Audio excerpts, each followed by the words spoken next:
오늘 예배를 시작하면서 저희가 은혜로운 찬양을 많이 불렀어요. 저희가 함께 불렀던 이 찬양이요, 바로 찬송가의 여왕이라 불리는 이 크로스비라는 한 분이 쓴 모든 찬양이었습니다. 너무나도 은혜가 되었지요. 이분은요, 무려 12,000편의 찬송을 작사하셨어요. 그리고요, 저희 한국 찬송가에도 24편이 기록이 되어 있다고 합니다. 이분의 삶을 들여다보면요, 정말 힘든 고난과 연단의 시간들이 많았어요. 그럼에도 이분은요, 하나님이 주시는 은혜 가운데 이렇게 아름다운 그런 찬송이 인생의 삶 가운데 탄송을 했다는 것입니다. 이분의 삶을 잠깐 들여다보면요, 이분은 1820년도에 뉴욕의 작은 마을에서 태어났어요. 그런데 태어난 지 6주가 되었을 때 감기에 걸리게 돼요. 이 작은 신생아가. 근데 너무나도 안타깝게요, 의사가 약 처방을 잘못했어요. 그래서 약 처방을 잘못해서 그 약을 먹고 시력을 잃게 됩니다. 어린 신생아가. 그리고 얼마 되지 않아서 아버지께서도 이 중병에 걸려서 세상을 떠나게 돼요. 그러니 어머니께서 젊은 나이에 이 작은 생명을 양육해야 되는데 얼마나 여성의 몸으로 힘드셨겠어요.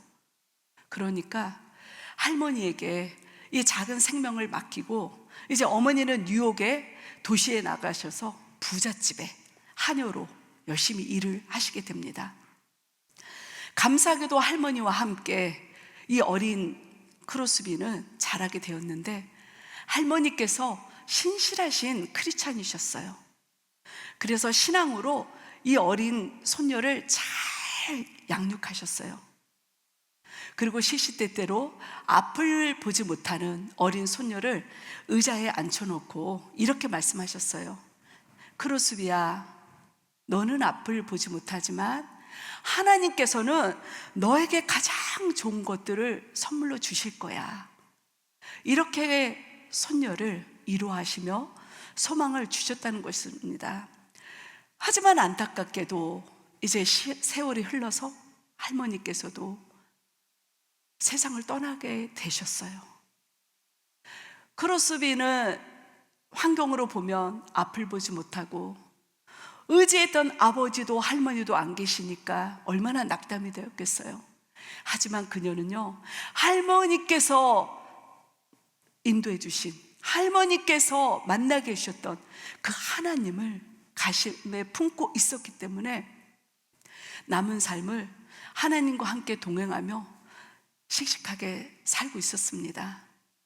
그리고 이제 뉴욕에 있는 맥인 학교에 입학을 하게 되어서 그곳에 가서 시를 쓰게 되었는데요, 너무나도 재능이 뛰어난 거예요. 어느 정도 뛰어났냐면요, 이 시가 뽑히고 뽑혀서 이 역대 대통령들 앞에서도 크로스비가 자신의 시를 낭독할 정도로, 그 정도로 하나님께서 뛰어난 능력을 주셨다는 거예요. 그래서 그녀가 이렇게 하나님 은혜 가운데 시를 쓰며 살고 있을 때 이제 맹인 학교에 교사했던 그 남편을 38세에 만나게 됩니다. 그런데 참 안타깝게도 그 사이에서 자녀가 생겼는데 이 자녀 또한 태어난 지 얼마 되지 않아서 또 이별을 하게 됩니다. 그리고 남편도 행복하게 살았지만 또 떠나고 말게 됩니다. 이처럼 반복되는 불행, 반복되는 이별, 그런 삶 속에서도 그녀는요, 나는 세상에서 가장 행복한 사람입니다. 늘 사람들에게 이런 고백을 하면서 94세까지 아름다운 삶을 살다가 하나님 품에 안겼다는 것입니다. 세상의 관점에서 볼 때는요, 그녀는요, 앞을 보지 못하는 가장 연약한 자였어요. 그리고 불행의 끝이 계속 끊이지 않는 불행한 사람이었습니다. 하지만 이랬던 그녀의 인생이 오직 십자가, 예수님의 그 십자가의 능력으로 말미암아 그녀의 삶이 달라지고 능력이 있어서 남은 인생을 아름다운 찬송을 쓰며 그렇게 구원의 은혜를 올려드리는 그런 능력에 있는 능력의 삶으로 그녀의 삶이 변했다는 것입니다. 그녀는요, 이 절망의 끝자락에서, 이 인생의 끝자락에서 예수님의 십자가를 붙잡았어요. 그리고 그 십자가가 그녀의 삶의 소망이 되었기 때문에 우리들도요, 예수님의 십자가가 회복이 되어야 돼요. 그래서 이 시간에 우리가 함께 십자가의 능력에 대해서 나누면서 우리 안에도 그 십자가의 능력이, 십자가의 은혜가 회복되는 귀한 시간이 되길 바랍니다. 첫 번째, 십자가는 환경을 뛰어넘는 능력이 됩니다. 다 함께 요한복음 16장 33절 말씀을 합독하시겠습니다. 이것을 너희에게 이르는 것은 너희로 내 안에서 평안을 누리게 하려 함이라. 세상에서는 너희가 환난을 당하나 담대하라. 내가 세상을 이겼노라. 아멘. 예수님께서 십자가에 매달리시기 바로 전날 밤 예루살렘의 어느 한 다락방에서 제자들과 함께 마지막 만찬, 추후의 만찬을 드셨습니다. 그러면서 제자들에게 이제 나는 곧 십자가를 지게 될 것이야. 그리고 너희들은 큰 환난을 당하고 핍박을 당하게 될 것이다. 이렇게 말씀을 하셨습니다. 그러자 제자들은 마음이 복잡해지고 두려움에 떨게 돼요. 예수님께서는요, 제자들이 이 마음속에 두려움이 있는 것을 보셨어요. 그러시면서 이런 말씀의 선포를 하셨습니다. 세상에서 너희가 환난을 당하나 담대하라. 내가 세상을 이겼느니라. 이런 말씀을 하셨다는 것입니다. 예수님께서 이처럼 십자가의 그 길은 어떻게 보면 패배하는 그런 길처럼 보일 거예요. 하지만 이것은요, 세상을 이기는 그런 능력이 되었다는 것입니다. 그리고요, 예수님께서는 제자들에게 너희가 눈에 볼 때는 앞으로 내가 매달릴 그 십자가는 패배처럼 보이지만 나는 그곳에서 세상을 이겼기 때문에 너희들은 담대해야 된다. 너희들은 두려워 말고 평안해야 된다. 이렇게 믿음의 선언을 하셨고 사랑의 당부를 하셨다는 것입니다. 하지만 다음날 예수님께서 십자가에 달리게 되시자 제자들은요, 예수님의 당부에도 불구하고 다들 두려워 떨며 도망을 갔어요. 예수님께서 십자가에 홀로 남겨지셔서 무리와 이 종교 지도자들의 비방, 모욕, 그런 모든 수모를 다 겪으시고 손과 발에는 대못이 박히는 처참한 고통 속에 계셨지만 예수님께서는요, 끝까지 그 십자가에서 죄와 사망의 권세를 이기시고 모든 구원의, 인류의 구원의 역사를 이루어 주셨다는 것입니다. 이처럼 십자가는요, 절망의 환경을 뛰어넘어 우리에게 능력이 됨을 우리가 기억하시기를 바랍니다. 이 코스비의 환경도 절망적이었어요. 그녀는 예수님의 십자가를 통해서 자신의 이 고난과 환경의 이 큰 절망의 벽을 뛰어넘었다는 것입니다. 보통 사람들 같으면 왜 하나님은 나에게 이런 의료사고를 통하여서 앞을 보지 못하는 장애를 주셨을까? 왜 나의 삶은 이렇게 고통스럽고 눈물밖에 없을까? 분명 이렇게 좌절하며 낭망했을 거예요. 하지만 그녀는요, 자신이 비록 앞을 보지 못했지만요, 하나님을 원망하지 않았다는 거예요. 자신의 환경을 낙담하지 않았다는 것입니다. 오히려 그녀는 언젠가 내가 천국을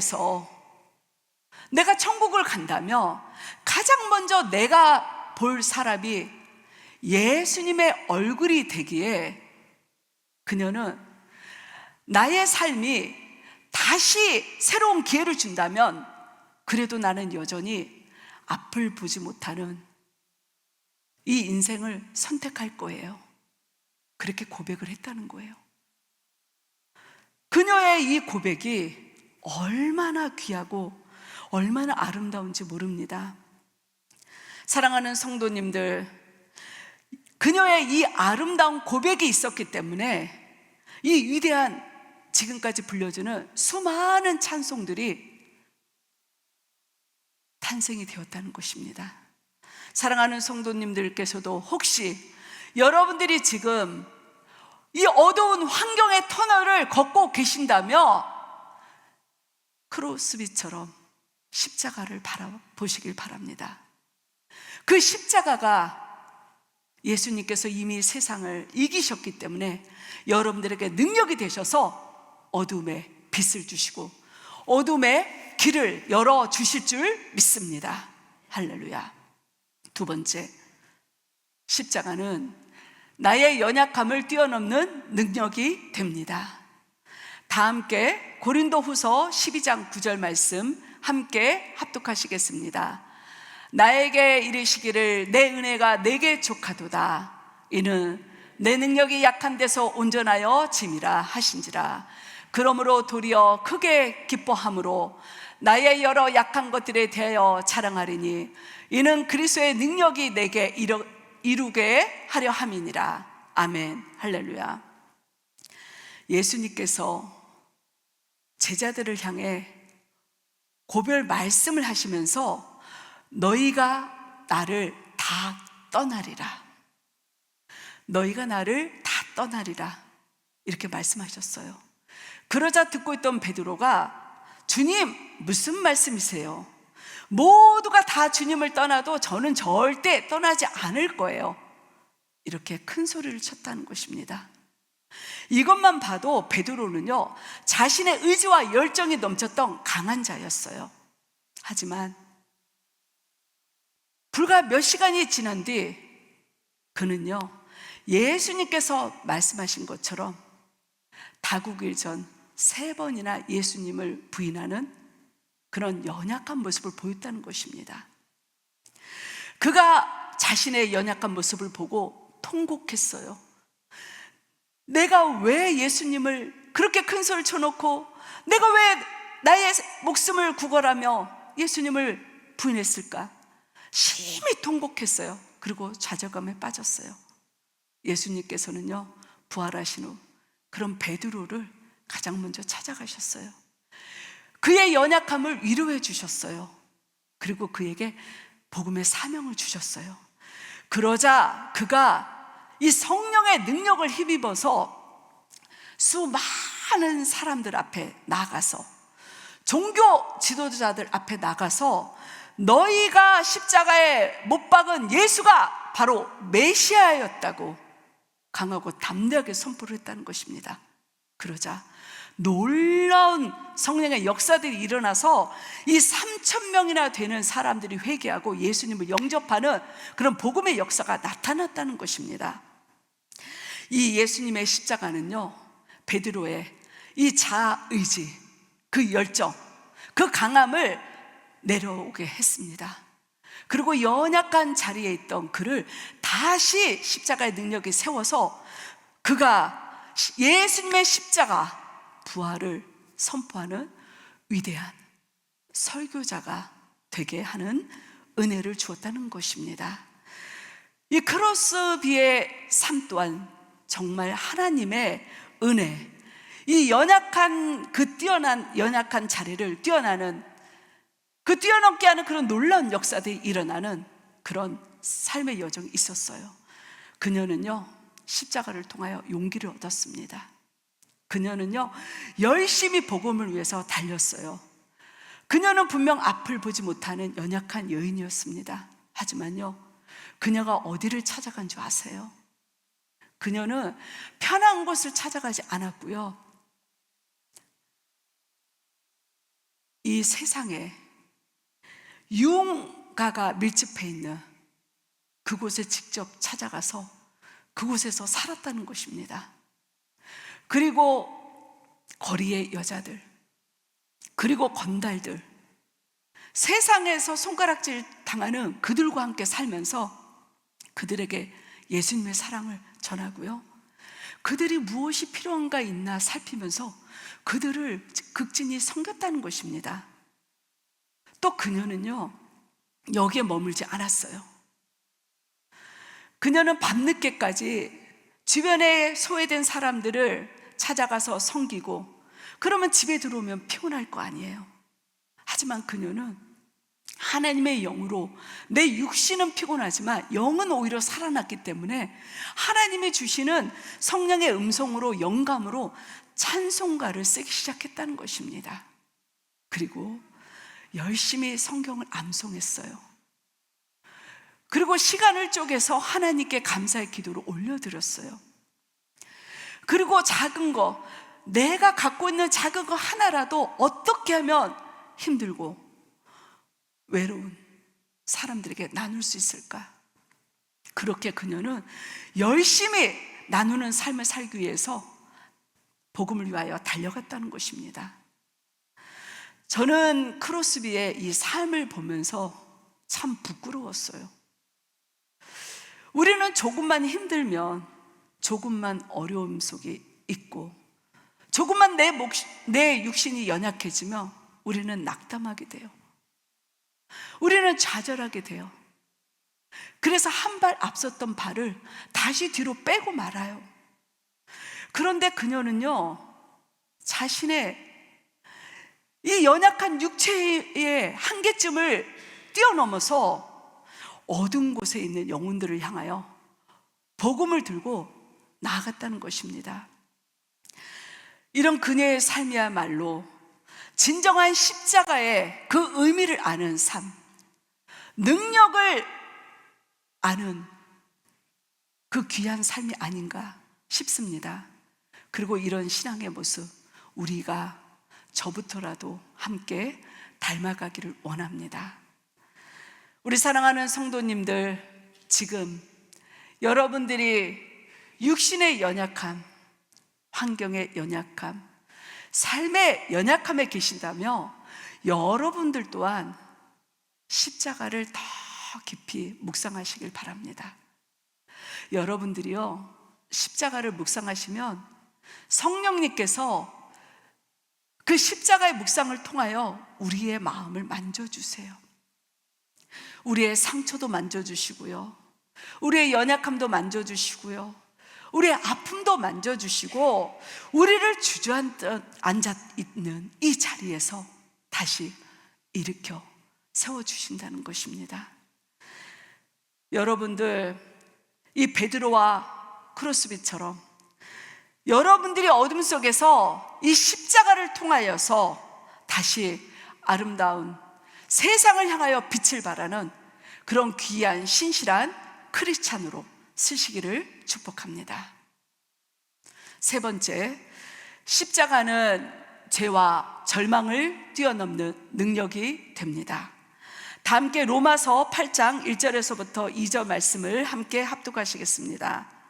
그러므로 이제 그리스도 예수 안에 있는 자에게는 결코 정죄함이 없나니, 이는 그리스도 예수 안에 있는 생명의 성령의 법이 죄와 사망의 법에서 너를 해방하였음이니라. 아멘. 할렐루야. 바울과 실라는요, 복음을 전하기 위하여서 빌립보로 갔습니다.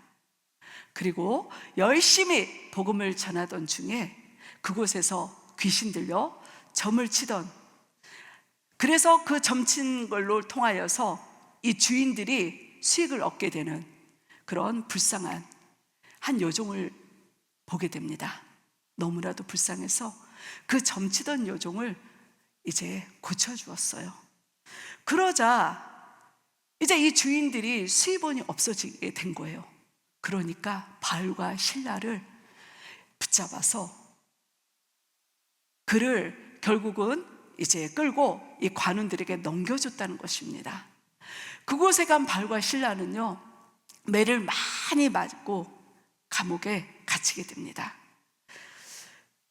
그들의 몸은 상처가 나고 피가 나고, 이 발에는 이 족쇄 차고가 채워지고, 감옥 안은 어둡고 차갑고 정말 그랬지만 그들은요, 이 환경에 절망하지 않았어요. 그들은 그곳에서 하나님을 찬양하고 하나님께 감사의 경배를 막 올려드렸어요. 그러자 하나님의 성령의 역사가 일어나서 갑자기 지진이 일어나고 굳게 닫혔던 감옥문이 열리며 그들이 묶여있던 쇠사슬이 풀리고요, 감옥을 지키던 간수가, 또 그의 가족들이 복음을 듣고 예수님을 영접하는 그런 역사가 일어났다는 것입니다. 이 바울과 실라는 감옥이라는 그 절망에, 내가 언제 죽을지 모르는 그 환경의 절망에 그들은요, 절대 주눅들지 않고 십자가를 바라보았다는 것입니다. 그 십자가가 그들의 심령 속에 담대함을 주었기 때문에 그들은요, 감사로 찬양할 수 있었다는 것이었습니다. 제가 몇 주 전부터 이제 이 크로스비의 말씀을 준비하면서 좀 묵상을 하는 가운데 크로스비아와 같은 그런 상황에 계신 어떤 성도님과 통화를 하게 되었어요. 이분과 통화를 하면서 제가 참 많은 감동을 받고 도전을 받았습니다. 사실 이분이 여러 가지 건강에 문제가 좀 있으세요. 그러셔서 지금 한쪽 눈을 완전히 실명하셨습니다. 그리고 그나마 보이던 지금 한쪽 눈도 거의 잘 보이지 않은 상황이세요. 그래서 이분은 사실 일상생활이 어려워요. 이분과 한번 전화통화를 하게 되었는데 참 이분께서는 얼마나 귀하신지, 당신의 삶도 얼마나 좌절이 됐겠어요. 일상의 모든 삶들이 다 깨졌는데 이분은요, 그럼에도 불구하고 목사님 잘 지내시지요? 어떻게 교회는 열심히 기쁨으로 잘 섬기고 계세요? 그러시면서 저에게 안부를 물어주시고요, 항상 저에게 하나님이 함께 하십니다, 힘내세요 하시면서 위로를 주시는, 또 기도해 주시는 너무나도 귀한 분이에요. 제가 너무너무 감사한 거예요. 그런데 이분이 점점 더 안 좋아지셨다는 그런 소식을 듣고 제가 이분에게 뭐라 위로를 드려야 되나, 제가 어떻게 이분한테 뭐라고 말을 해야 되나, 참 주의 종인데도 너무너무 제 마음이 힘들어지는 거예요. 그런데 이분께서 이런 말씀을 하시는 거예요. 먼저 저의 마음을 아시고, 목사님 저는 괜찮습니다. 다른 사람들은 일평생 한 번도 가족들의 얼굴을 보지 못하고 세상의 아름다운 자연과 꽃도 보지 못하면서 사는 분들도 있는데, 그래도 저는 여지껏 모든 것들 다 보고 살았잖아요. 그동안 저는 볼 수 있었던 것만 해도 감사하고요, 그리고 제가 이렇게 아름답게 보았던 것들을 제 마음에 담고 있으니까 이것도 감사합니다, 이렇게 말씀을 하시는 거예요. 너무너무 귀하신 거예요. 그리고 이분이 다만 전에 제가 하나님의 말씀을 너무너무 읽는 거를 좋아했고, 너무너무 말씀 속에서 제가 큰 힘을 얻었는데 지금은 하나님의 말씀을 볼 수 없어서 그게 조금 아쉽긴 해요. 하지만요, 그동안 제가 말씀을 묵상을 많이 했기 때문에 그 묵상한 것들을 계속 되새기며 제가 암송하고 있는데 이 또한 얼마나 감사한지 모릅니다. 그렇게 말씀을 하시는 거예요. 제가 전화선 너머로 눈물이 나오는 거예요. 분명히 원망불평하실 수 있는 상황에서 어쩜 이런 믿음의 고백이 나오실 수 있을까? 제가 이분을 통해서 주의 종이지만 믿음 없는 제가 너무나도 부끄럽고 회개가 되는 거예요. 신앙의 도전이 되는 거예요. 그래서 저는 이분을 생각할 때마다 이분의 목까지 내가 열심히 내 두 눈은 건강하니까 하나님 말씀 부지런히 보자. 그리고 열심히 찬송을 보며 하나님을 읊조리며 영광 돌리자. 그리고 주변의 아름다운 것들을 제 눈과 마음에 담아서 지금도 외롭고 힘들고 사랑의 손길이 필요한 한 영혼에게 제가 보았던 이 아름다운 마음과 사랑을 그분들에게 부지런히 이분 목까지 흘려보내자. 제가 이런 결단을 하며 살고 있습니다. 다 함께 고린도전서 1장 27절 말씀을 함께 합독하시겠습니다. 그러나 하나님께서 세상에 미련한 것들을 택하사 지혜 있는 자들을 부끄럽게 하려 하시고 세상의 약한 것들을 택하사 강한 것들을 부끄럽게 하려 하시며. 아멘. 세상에서는요, 똑똑하고 능력 있는 사람이 성공한다고 해요.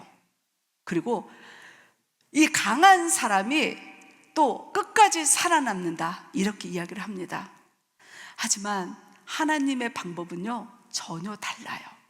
하나님께서는요 때로는요 연약한 자, 부족한 자, 세상에 볼 때는 가진 것 없고 능력 없는 자, 그런 자들을 당신의 계획을 위한 도구로 사용하신다는 것입니다. 오늘 함께 나눈 이 크로스비의 삶을 보면 바로 이 삶이 이런 하나님의 역사하신 하나의 간증, 그 사랑의 놀라운 근원이 됨을 우리가 알 수 있었습니다.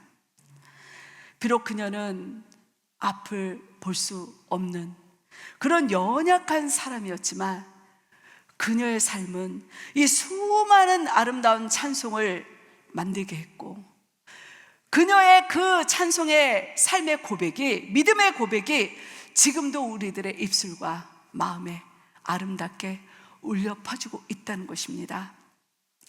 연약한 그녀를 통하여 이 모든 것들이 가능할 수 있었던 것은 언제나 그녀의 삶의 중심에 예수님의 십자가, 그 십자가가 있었기 때문이라는 것을 우리는 오늘 다시 한번 말씀을 마무리하며 기억하길 원합니다. 우리 사랑하는 성도님들, 지금 여러분들이 이 사순절을 보내시면서 무심코 지나쳤던, 묵상하지 못했던 그 십자가를 가슴으로 다시 한번 여러분들이 바라보시고 끝까지 그 십자가를 붙잡길 바랍니다. 예수님의 십자가의 그 능력이 우리의 연약함과 절망과 환경 속에서 주저있는 우리들을 다시 한번 일으켜 세우는 구원의 역사함이 되실 것입니다. 오늘도 내 행복의 잔은 하나님의 은혜 가운데 넘치고 있습니다. 오늘도 내 행복의 잔은 하나님의 은혜 가운데 넘치고 있습니다. 이 크로스비의 아름다운 신앙의 고백이 사순절 기간 동안 우리들의 신앙에 회복되는, 십자가의 능력으로 회복되는 그런 귀한 역사가 다시 한번 일어나기를 축원하고 축복합니다. 할렐루야. 다 함께 말씀을 생각하며 기도하길 원합니다. 할렐루야. 주님 참으로 감사합니다. 우리 예수님께서 십자가에서 이미 완성하신 그 놀라운 구원의 역사들을 우리가 때로는 환경에 넘어지고 나의 연약함에 넘어지고 문제 앞에 넘어졌음을 회개합니다. 크로스비처럼, 베드로처럼 연약한 자리에서 십자가를 바라보며 다시 일어나서 우리가 세상의 어둠 속에서 빛을 발하는 귀한 우리 사랑하는 성도님들의 삶이 될 수 있도록 역사여 주시옵소서. 사순절 기간 동안 우리의 신앙이 다시 회복되며 우리 십자가의 능력이 다시 회복되어서 주변에 연약한 이들에게 주님의 복음을 흘려보내는 놀라운 아름다운 역사들이 다시 한번 일어날 수 있도록 주님 함께하여 주시옵소서. 주님 감사하며 우리 주 예수 그리스도의 이름으로 기도드렸습니다.